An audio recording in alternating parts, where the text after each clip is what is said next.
चलिए बच्चों, बायोमॉलिक्यूल्स में अब आगे बढ़ते हैं। अभी तक हमने कार्बोहाइड्रेट्स का definition, classification of carbohydrates, monosaccharides, oligosaccharides, polysaccharides, उसके बाद क्लासिफिकेशन ऑफ मोनोसैकेराइड्स कर लिया, एल्डोज, कीटोज, एल्डोहेक्सोज के बारे में structure, mannose, galactose, D glucose, epimers, यहां तक हमने कवर कर लिया है।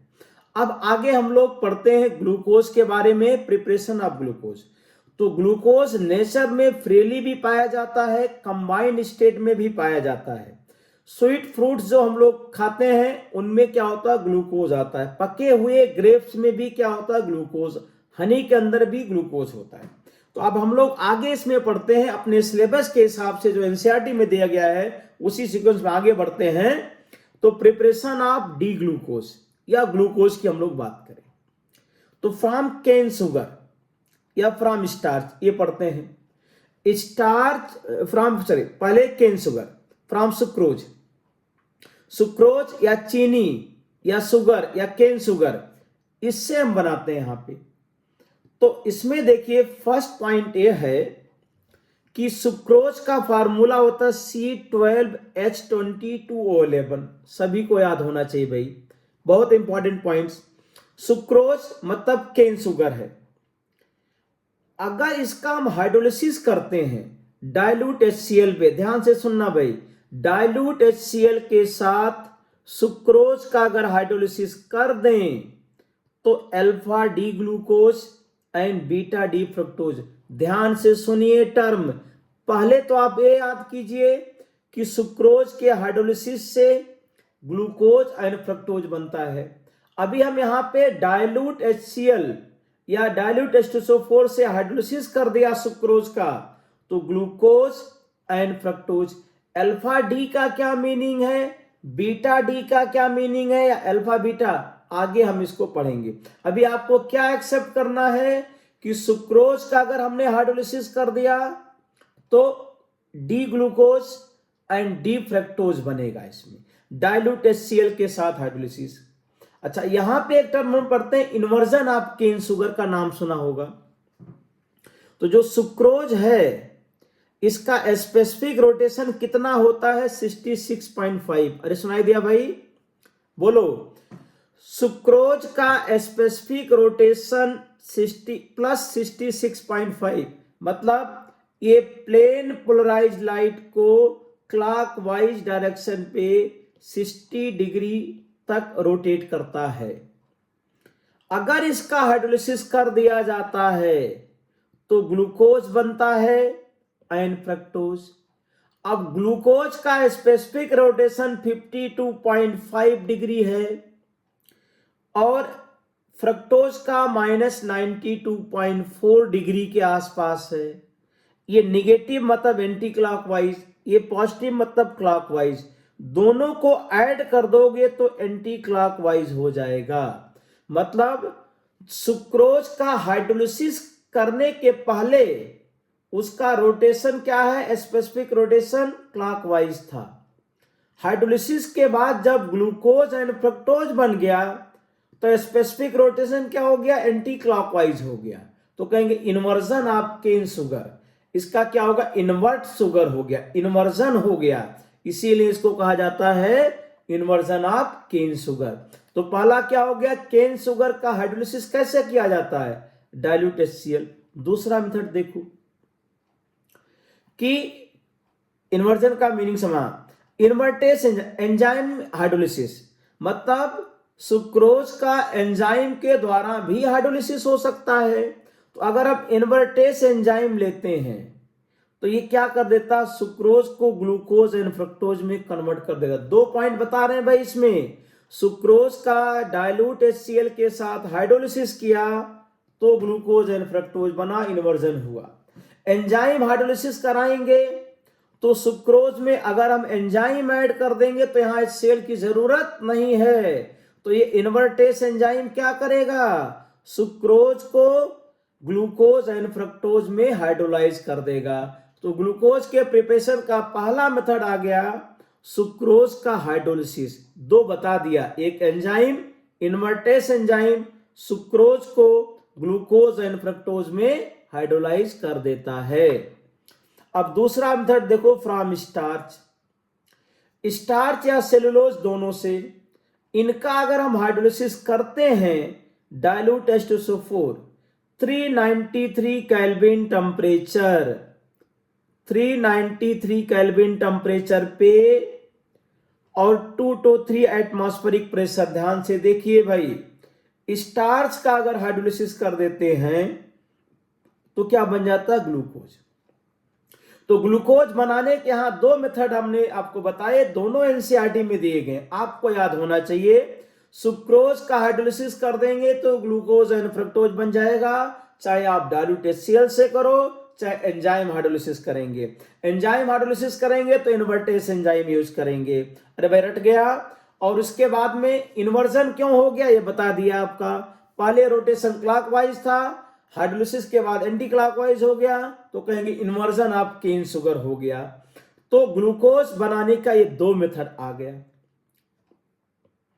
डाइल्यूट H2SO4 के साथ। और स्टार्च का हाइड्रोलिसिस, हाँ स्टार्च का हाइड्रोलिसिस किया तो ये रिएक्शन लिख दिया जनरल। अब इसका स्टार्च का एंजाइम हाइड्रोलिसिस भी करवाते हैं। स्टार्च का एंजाइम हाइड्रोलिसिस, तो diastase enzyme also converts starch into maltose. तो डाइस्टेज एंजाइम यहां पे क्या करेगा? स्टार्च को पहले माल्टोज में कन्वर्ट करेगा, और माल्टेज एंजाइम क्या करेगा? माल्टोज को ग्लूकोज में कन्वर्ट करेगा। रिएक्शन से समझाते हैं, देखो भाई इसमें कि अगर यहां पे स्टार्च लिया हमने, स्टार्च का फार्मूला है C6H10O5, क्या लिख दिया? N। C6H10O5 ये स्टार्च एंड सेलुलोज दोनों का फार्मूला होता है। तो डाइस्टेज एंजाइम क्या करता है? स्टार्च को माल्टोज में कन्वर्ट कर देता है। अरे भाई दिखाई दिया सभी को? डाइस्टेज एंजाइम क्या करेगा? स्टार्च को माल्टोज एंजाइम में कन्वर्ट कर देगा। फिर माल्टेज एंजाइम माल्टोज को ग्लूकोज में कन्वर्ट कर देगा, अल्फा डी ग्लूकोज। अभी समझाएंगे इसमें, अल्फा डी ग्लूकोज बन जाएगा। यहां पे माल्टोज एंजाइम क्या करेगा? अल्फा डी ग्लूकोज बना देगा यहां पे। अब ये हमारे पास आ गया प्रिपरेशन ऑफ ग्लूकोज, दो मेथड बता दिए। अब जो हमारे पास डी ग्लूकोज है, ये ग्लूकोज लिखें या डी ग्लूकोज लिखें? डी ग्लूकोज में CHO एल्डिहाइड, ये क्या है? पॉलीहाइड्रोक्सी एल्डिहाइड है। मोनोसेक्राइड्स में हमने एल्डोहेक्सोज के नाम पे पढ़ा। अब ये CHO ग्रुप है, CH2OH बॉटम में लिया, बीच में 4 कायरल कार्बन है। तो हमारे पास जो ग्लूकोज है, इसके एक स्ट्रक्चर से इसकी प्रॉपर्टी एक्सप्लेन नहीं होते। रिसवाई दिया भाई? तो ग्लूकोज के एक स्ट्रक्चर से इसकी प्रॉपर्टी एक्सप्लेन नहीं होती। तो इसके हम 3 स्ट्रक्चर पढ़ेंगे, एक ओपन चेन स्ट्रक्चर पढ़ेंगे और 2 साइक्लिक स्ट्रक्चर आएंगे इसमें आपका, एक alpha D glucose and beta D glucose. तो करें कि 3 स्ट्रक्चर पढ़ेंगे। तो अभी हम ऐसी रिएक्शन को यहां पे डिस्कस करते हैं जिसमें क्या होता है? Open chain structure of glucose का समर्थन मिलता है। Open chain structure of glucose को समर्थन मिलता है। तो अब रिएक्शन देखते हैं। First, reaction with red phosphorus and hydrogen iodide. Organic chemistry में हम लोगों ने पढ़ा है, ऑक्सीजन कंटेनिंग कंपाउंड का अगर हम रिडक्शन कराते हैं red phosphorus and hydrogen iodide से, तो हमें क्या मिलता है? हाइड्रोकार्बन मिल जाता। अरे भाई याद करो रिएक्शन। अब ये जो कंपाउंड है इसका स्ट्रक्चर हमें नहीं पता है, तो इसका जब रिडक्शन कराया गया HI के साथ, रेड फास्फोरस और HI के साथ जब इसका रिडक्शन कराया गया तो ये नॉर्मल हेक्सेन बना। अरे भाई दिखाई दिया क्या? ये नॉर्मल हेक्सेन बन गया यहां पे। तो अगर इसका ये ओपन चेन स्ट्रक्चर होगा तो इसमें सभी का अगर रिडक्शन हो जाएगा तो नॉर्मल हेक्सेन बन जाएगा। तो HI रेड फास्फोरस के साथ रिएक्शन कराने के बाद ये बनता है नॉर्मल हेक्सेन। तो इस बात से ये पता चलता है कि शायद इसका ओपन चेन स्ट्रक्चर है। अब द्वितीय रिएक्शन, सेकंड रिएक्शन की बात करते हैं। Reaction with hydroxyl amine and hydrogen cyanide. अब हमने लिखा है ग्लूकोज पॉलीहाइड्रोक्सी एल्डिहाइड है। अब हाइड्रोक्सिल अमाइन क्या होता है? NH2OH and hydrogen cyanide. तो ये रिएक्शन आपको अच्छी तरह से याद होना चाहिए कि हाइड्रोक्सिल अमाइन NH2OH जब CHO से रिएक्शन करता है तो ऑक्साइम बनता है। अरे याद आया भाई? तो ये क्या बन जाता है? ऑक्साइम बन जाता है। एल्डिहाइड कीटोन की रिएक्शन है भाई, याद करो इसमें कि एल्डिहाइड की जब हाइड्रोक्सिल अमाइन से रिएक्शन कराएंगे तो पहले NH2OH में न्यूक्लियोफिलिक एडिशन होगा, तो NHOH NOH H2O निकाल देंगे जब यहां से तो क्या बन जाएगा? ऑक्साइम बन जाएगा इसमें। तो एल्डिहाइड जो है मतलब ग्लूकोज हाइड्रोक्सिल अमाइन से रिएक्शन करके ऑक्साइम बनाता है। तो इससे प्रूव होता है कि ग्लूकोज के पास CHO ग्रुप है। ये हाइड्रोजन साइनाइड से अगर रिएक्शन करे तो ये फंक्शनल ग्रुप है। तो फंक्शनल ग्रुप में ये CHO डबल बॉन्ड। तो हम सबको ये पता है यहां पे कि एल्डिहाइड हाइड्रोजन साइनाइड से रिएक्शन करके क्या बनाता है? साइनोहाइड्रिन। तो ग्लूकोज HCl से रिएक्शन करके साइनोहाइड्रिन बनाता है और हाइड्रोक्सिल अमाइन से रिएक्शन करके ऑक्साइम बनाता है। इससे यह प्रूव होता है कि ग्लूकोज का ओपन चेन स्ट्रक्चर है। अब थर्ड रिएक्शन की बात करते हैं, ऑक्सीडेशन बाय ब्रोमीन वाटर। अगर हम ग्लूकोज का ऑक्सीडेशन करते हैं तो ग्लूकोनिक एसिड बनता है, Br2NH2। ध्यान से सुनो, ग्लूकोनिक एसिड एक ऐसा कंपाउंड है जो पहले से नोन है। एनसीईआरटी में पढ़िए भाई, जो कह रहे हैं उसको ध्यान से सुनो कि ग्लूकोनिक एसिड का स्ट्रक्चर पहले से पता है।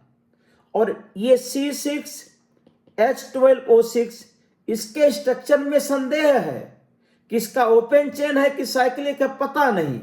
लेकिन जब इसको ब्रोमीन वाटर के साथ ऑक्सीडेशन कराया गया तो ग्लूकोनिक एसिड बना।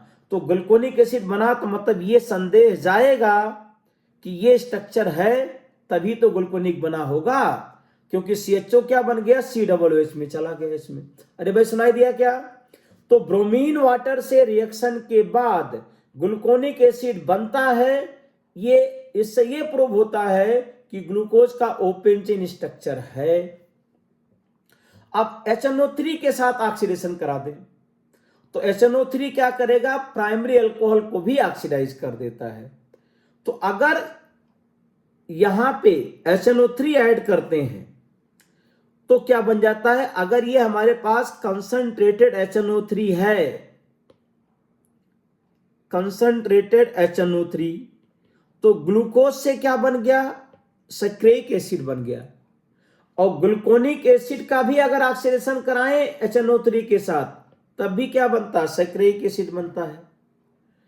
तो चाहे आप ग्लूकोज लें या ग्लूकोनिक एसिड लें, दोनों से क्या बनता है? सक्रिक एसिड बनता है। तो इससे यह पता चलता है कि ग्लूकोज का ओपन चेन स्ट्रक्चर है। अरे भाई सुनाई दिया क्या? ये रिएक्शन तो याद रखना है कम से कम आपको कि अगर हमने ग्लूकोज का कंसंट्रेटेड HNO3 के साथ ऑक्सीडेशन कराएंगे तो सक्रिक एसिड बनेगा। ये सक्रिक एसिड का ये फार्मूला है। CHOH बीच में 4 कायरल कार्बन है, ये प्राइमरी अल्कोहल COOH में जाएगा और एल्डिहाइड भी COOH में चला जाएगा इसमें। और अगर ब्रोमीन वाटर है तो क्या करेगा? ये केवल CHO को COOH में कन्वर्ट कर देगा। तो इसका नाम क्या होता है? ग्लूकोनिक एसिड होता है और इसका नाम क्या? सक्रिक एसिड है। तो Br2 वाटर भी ऑक्सीडाइज कर रहा है और कंसंट्रेटेड HNO3 भी ऑक्सीडाइज कर रहा है। अब इसके बाद पांचवी रिएक्शन आ जाते हैं, रिएक्शन विथ एस्टिक एनहाइड्राइड।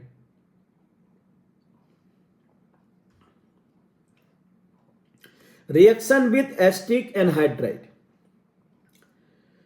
तो acetylation of glucose with acetic anhydride gives glucose pentaacetate which confirms the presence of 5OH group since it exists as a stable compound. 5OH groups should be attached to different carbon atoms. 5 OH group होने चाहिए glucose में और पांचों different carbon से। अब एक बार आपको याद दिला देते हैं कि कार्बोक्सिलिक एसिड और अल्कोहल की अगर रिएक्शन कराएं तो एस्टर बनता है। भाई याद करो, सभी को याद होगा ये। अच्छा, एनहाइड्राइड और अल्कोहल की रिएक्शन कराएं तब भी एस्टर बनता है।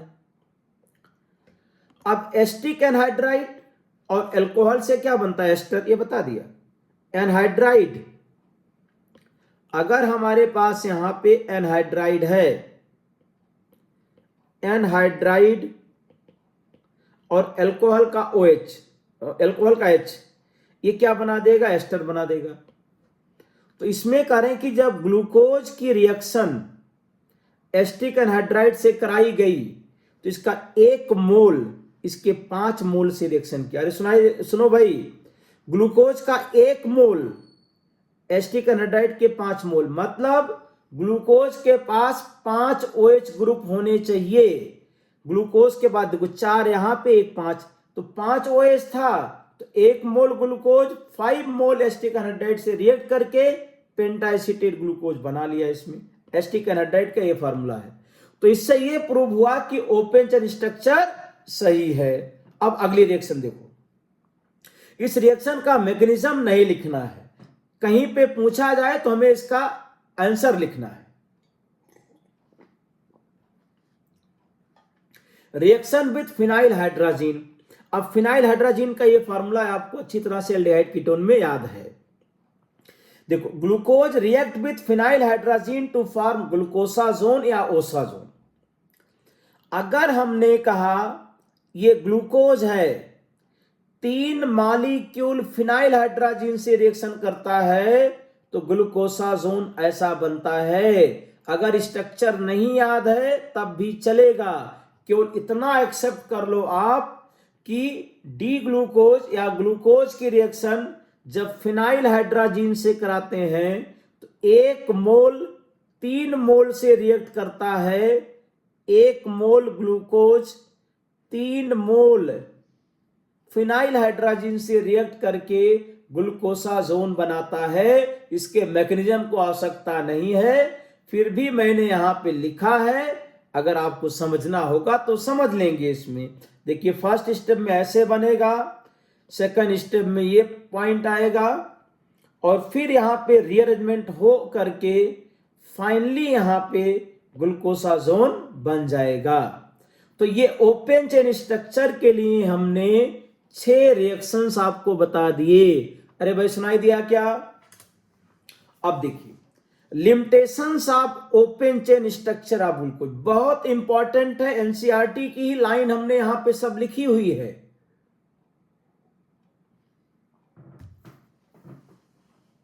Limitations of open chain structure of glucose.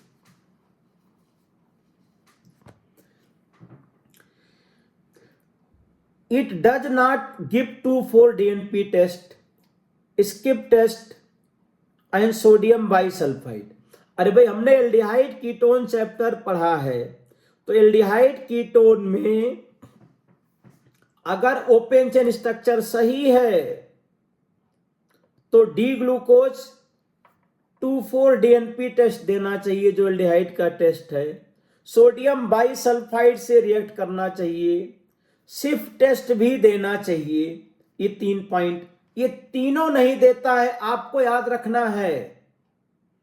2,4-DNP test भी नहीं दे रहा, सिफ टेस्ट भी नहीं दे रहा, सोडियम बाइसल्फाइड से भी रिएक्ट, जबकि एल्डिहाइड के तीनों टेस्ट हैं, ये डी ग्लूकोज नहीं देता है।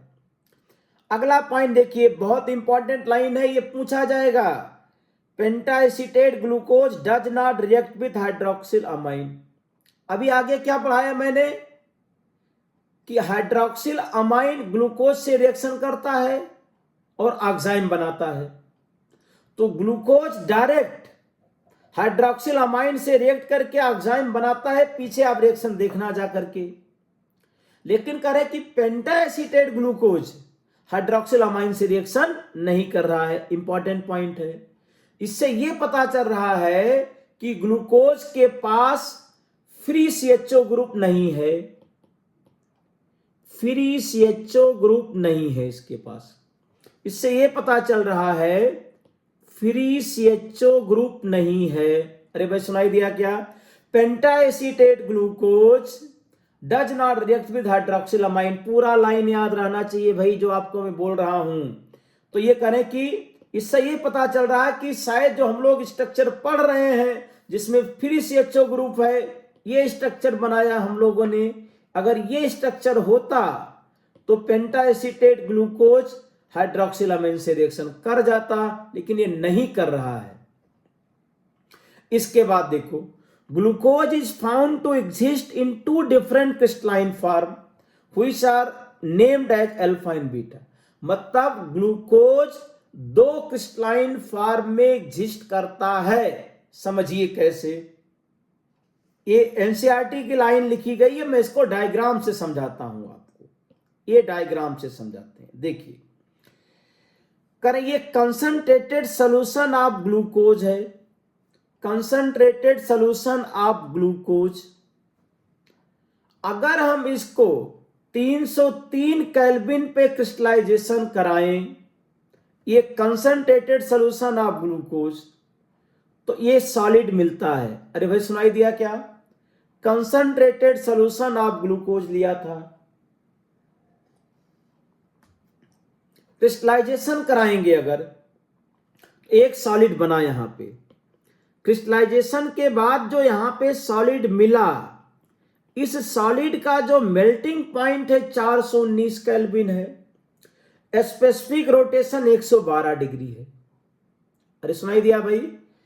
कंसंट्रेटेड सॉल्यूशन ऑफ ग्लूकोज लिया, इसका क्रिस्टलाइजेशन कराया, मतलब इससे सॉलिड बनाया 303 केल्विन पे। तो जो सॉलिड बना उसका melting point 419 kelvin, specific rotation 112।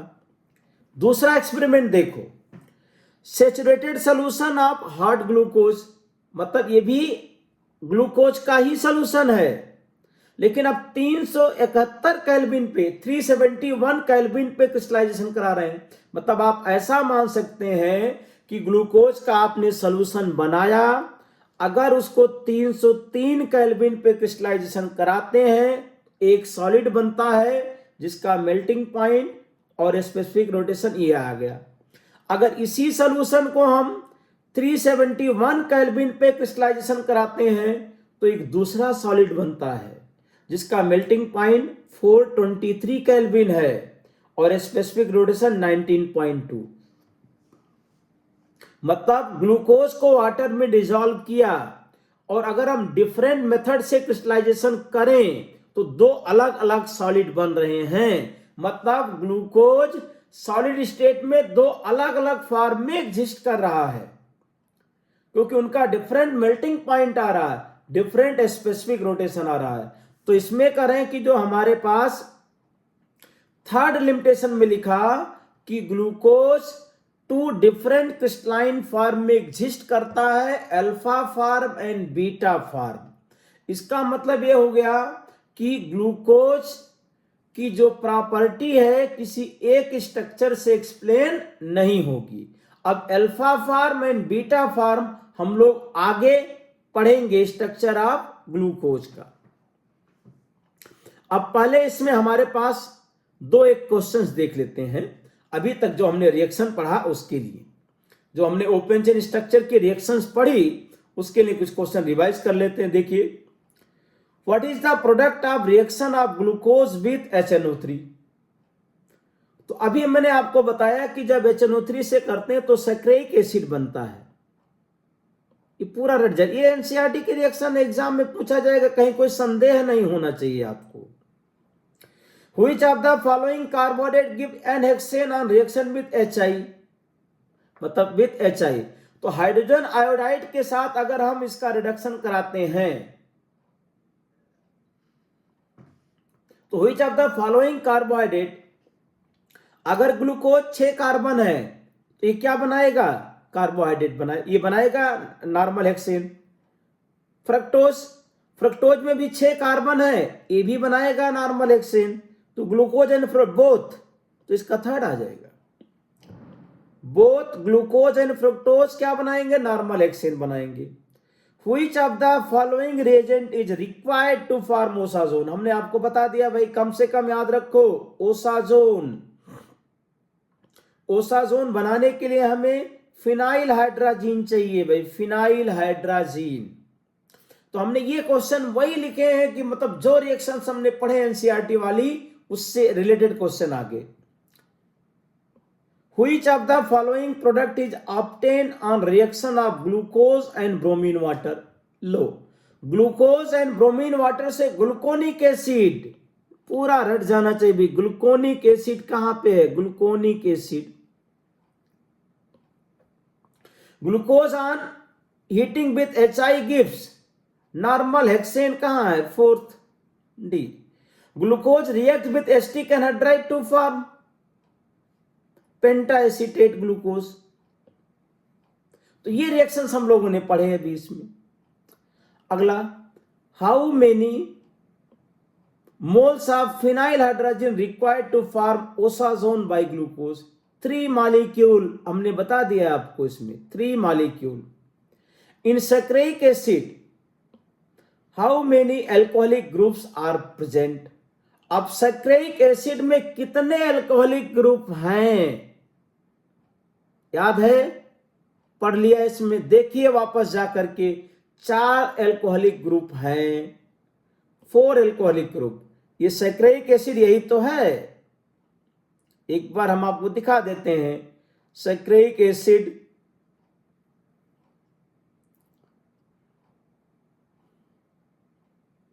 ये है, सैकरिक एसिड 4 एल्कोहलिक ग्रुप हैं इसके अंदर।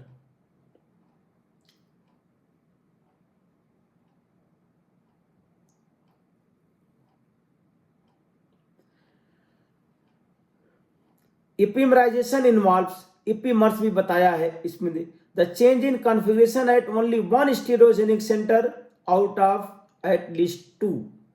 एडिशन ऑफ 1 मोर कार्बन नहीं, सब्ट्रैक्शन ऑफ नहीं, कन्वर्जन ऑफ एल्डिहाइड नहीं। मतलब इपीमर्स में क्या होता है कि एक कायरल कार्बन के अराउंड कॉन्फ़िगरेशन अलग होगा, डिफरेंट होगा। तो क्या हो जाएगा हमारे पास, फर्स्ट ऑप्शन यहां लिख देंगे, फर्स्ट ऑप्शन। इसके बाद अगला क्वेश्चन देखो आप, Which of the following reaction of glucose can be explained only by its cyclic structure? अभी साइक्लिक स्ट्रक्चर ऑफ ग्लूकोज हम लोग पढ़ने जा रहे हैं। ग्लूकोज फॉर्म्स पेंटाएसिटेट ग्लूकोज, ये तो ओपन चेन से एक्सप्लेन हो जाएगा। Glucose reacts with hydroxylamine to form an oxide, ये ओपन चेन से एक्सप्लेन हो जाएगा। Pentaacetate of glucose does not react with hydroxylamine. Glucose is oxidised by nitric acid to gluconic acid, ये हो जाएगा इसमें आपका। Which of the following reaction of glucose can be explained only by its cyclic structure? देखो, pentaacetate glucose does not react with hydroxylamine, ये open chain structure से explain नहीं हुआ, इसको लिमिटेशन में हमने आपको बताया। ये साइक्लिक स्ट्रक्चर ऑफ ग्लूकोज से एक्सप्लेन होगा। तो अब हम लोग ओपन चेन स्ट्रक्चर का प्रिपरेशन भी पढ़ लिया, ओपन चेन स्ट्रक्चर की सपोर्टिंग रिएक्शंस भी कर ली, और उसके कुछ क्वेश्चंस हमने सॉल्व कर लिए। अब हम लोग open cyclic structure of glucose की बात करते हैं। साइक्लिक स्ट्रक्चर ऑफ ग्लूकोज हम लोग अब पढ़ेंगे।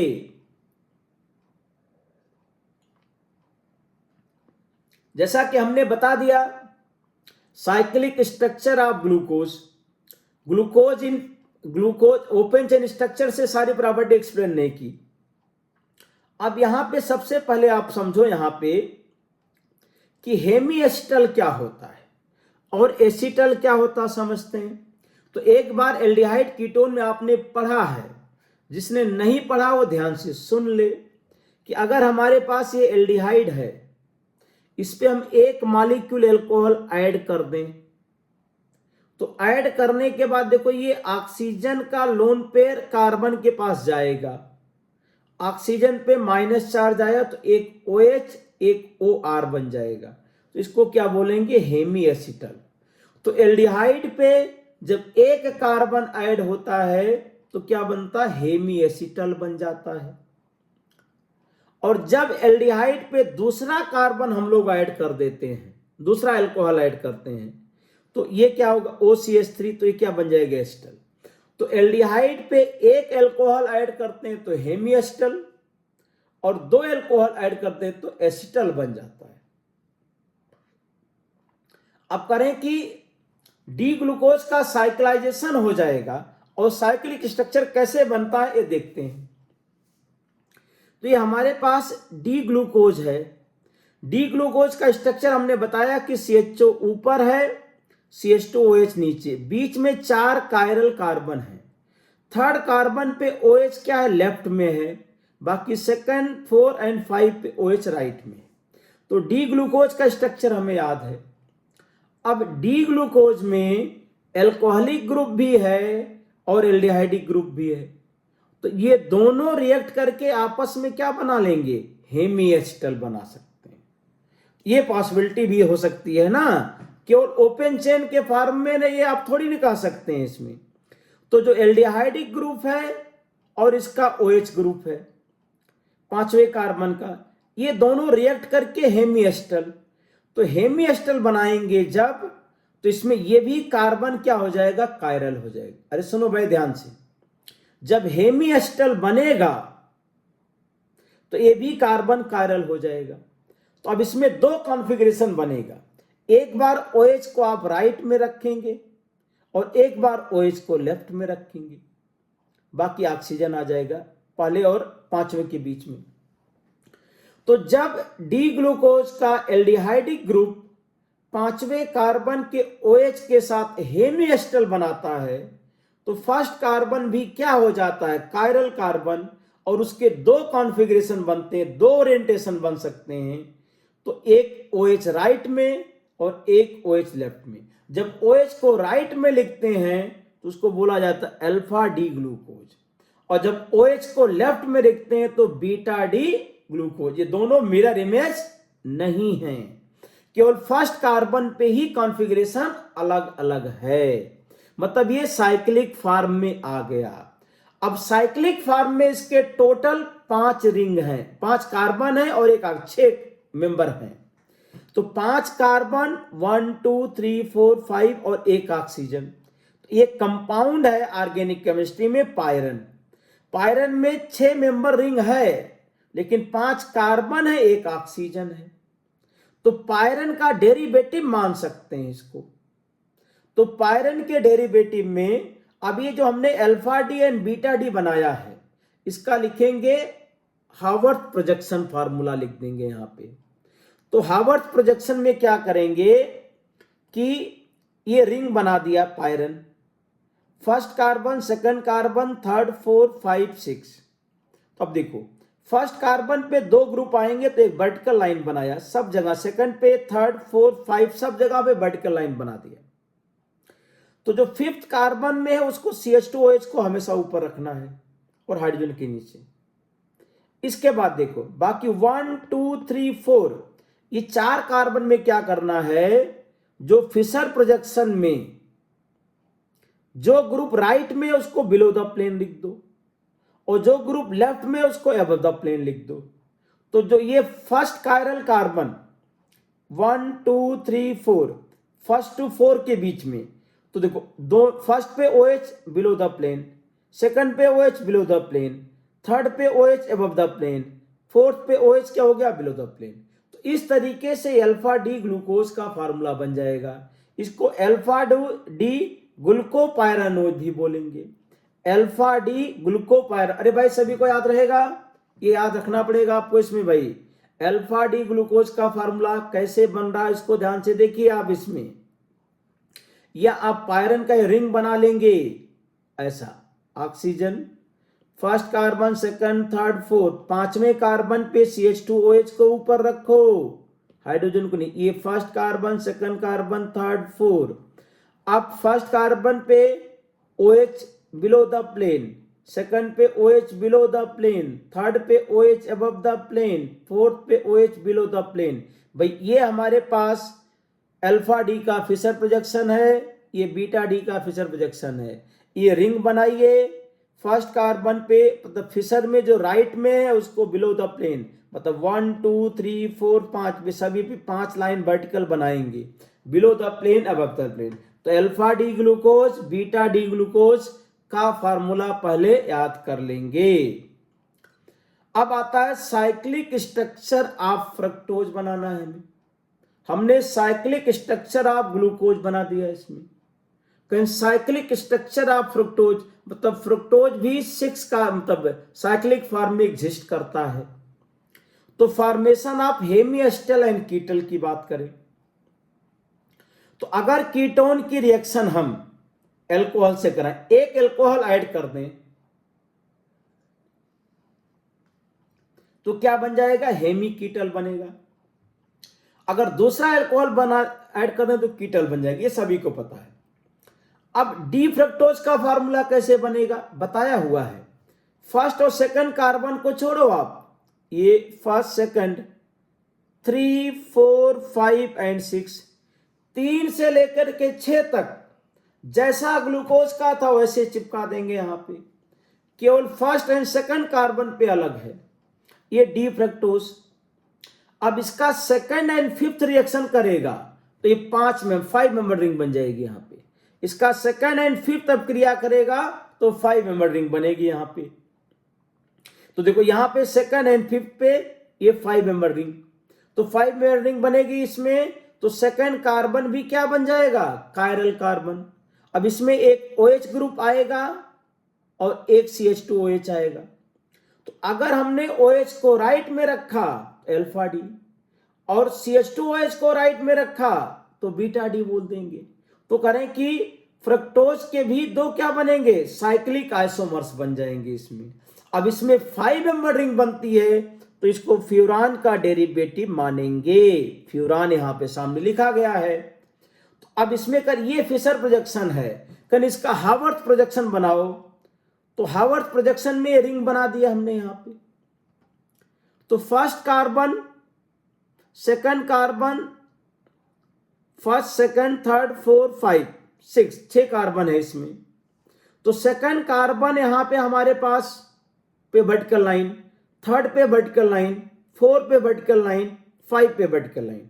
तो 5 पे CH2OH हमेशा ऊपर रखना भाई, याद रखो। अब second third and fourth 3 chiral carbon आए तो सेकंड पे OH राइट में है तो below the plane, hydrogen below the plane, OH। तो देखो सेकंड पे OH बिलो द प्लेन तो CH2OH above the plane, third पे H below the plane, OH above the plane, fourth पे OH बिलो द प्लेन, देखो fourth पे OH right में तो बिलो द प्लेन। इस तरह से अल्फा डी। अब बीटा डी में क्या करेंगे, केवल सेकंड कार्बन पे चेंज कर देंगे, OH को ऊपर रख देंगे, CH2OH को नीचे। तो alpha D fructose, beta D fructose या fructofuranose, fructofuranose, alpha D fructofuranose and beta D fructofuranose. तो करें इस तरीके से साइक्लिक स्ट्रक्चर आ जाएगा और इसको मेमोराइज करेंगे बार बार बना करके, इसमें परफेक्शन लाइए। Alpha D glucose and beta D glucose. अब कोई कहता है साइक्लिक स्ट्रक्चर ऑफ ग्लैक्टोज बनाओ, साइक्लिक स्ट्रक्चर ऑफ ग्लूकोज। अब आप लोगों को हमने D glucose and D glucose को इपीमर्स बताया हुआ है कि D glucose and D galactose क्या होते हैं, इपीमर्स होते हैं। अरे भाई याद आया क्या? तो जो डी ग्लूकोज का स्ट्रक्चर है, मतलब देखिए डी ग्लूकोज ग्लैक्टोज में क्या हो जाएगा, थर्ड पे OH लेफ्ट में हो जाएगा, और ग्लूकोज अगर होता तो क्या होता, ये OH, इसी को ग्लूकोज कहते हैं। मतलब जो हमने साइक्लिक स्ट्रक्चर ऑफ ग्लूकोज पढ़ा है उसी में फोर्थ कार्बन में अगर चेंज कर दें तो alpha D galactose and beta D galactose मिलेगा। देखो जैसे हम बनाते हैं ये पायरानोज 1 2 3 4 5, पांचवें कार्बन पे CH2OH ऊपर। अब अल्फा डी ग्लूकोज की अगर बात, ये 1 कार्बन है, सेकंड थर्ड 4 5 6 था, OH नीचे, हाइड्रोजन, सेकंड में भी OH नीचे, थर्ड पे OH क्या लिखा था ऊपर, फोर्थ पे OH नीचे, तो ये अल्फा डी ग्लूकोज, याद आया क्या। अब अगर हम फोर्थ पे क्या कर दें, OH को ऊपर कर दें तो ये अल्फा डी गैलेक्टोज हो जाएगा। फोर्थ पे OH को अगर ऊपर कर दें तो अल्फा डी गैलेक्टोज, और अगर यही क्या था नीचे तब ये अल्फा डी ग्लूकोज था। फोर्थ पे बीटा डी ग्लूकोज का जो फार्मूला था उसमें फोर्थ पे केवल चेंज कर दें, मतलब हमें अगर alpha D glucose beta D glucose आ गया तो अल्फा डी गैलेक्टोज भी हो जाएगा, बीटा डी गैलेक्टोज भी हो जाएगा। ये साइक्लिक स्ट्रक्चर आप हमने ग्लूकोज, फ्रक्टोज एंड ग्लूकोज जैसे हमने बताया उस तरह से आप पहले इसको मेमोराइज कीजिए, फिर आगे की चीजें आपके लिए बहुत इजी हो जाएंगी। मतलब डी ग्लूकोज का स्ट्रक्चर पहले याद करो, फिर डी फ्रक्टोज का याद करो, फिर साइक्लिक स्ट्रक्चर आप ग्लूकोज, फ्रक्टोज एंड गैलेक्टोज, 3 कम से कम। अब इसमें एक टर्म आता एनोमर्स, एनोमर्स एंड इपीमर्स की अगर हम बात करें, anomers are diastereomers that differ in the configuration at the acetal or hemiacetal carbon atom of a sugar in its cyclic form। Simple सी बात अगर हम कहें, एनोमेरिक कार्बन का मतलब है a carbon bonded with 2 oxygen atom is known as anomeric carbon. For example alpha D glucose and beta D glucose क्या होते हैं, anomers. Alpha D fructose, beta D fructose क्या होते हैं, एनोमर्स होते हैं इसमें। जैसे हमने बताया एपीमर्स, तो एपीमर्स में क्या होता है कि stereoisomers which differ in the configuration only around 1 chiral carbon except anomeric carbon. अब एनोमेरिक कार्बन का मतलब हो गया कि carbon bonded with 2 oxygen atom is known as anomeric carbon. तो alpha D glucose, beta D glucose का जो first chiral carbon है वही एनोमेरिक कार्बन है, वो 2 ऑक्सीजन आइटम से बॉन्डिंग कर रहा है। इसी तरीके से फ्रक्टोज में जो सेकंड कार्बन है वो एनोमेरिक कार्बन है। अरे भाई सुनाई दिया क्या, स्ट्रक्चर को ध्यान से जाके देखिए, इसमें तो एनोमेरिक कार्बन होगी, इसमें तो क्या हो जाएंगे, एनोमर्स। तो alpha D glucose, beta D glucose anomers हैं, alpha D fructose, beta D fructose anomers हैं। इस लेक्चर में हम लोग यहीं तक करते हैं, इसके आगे हम जो थ्योरी अब म्यूटा रोटेशन एंड डाइसैकराइड्स, ट्राइसैकराइड्स, पॉलीसैकराइड्स को अगले लेक्चर में कवर करेंगे। Thank you.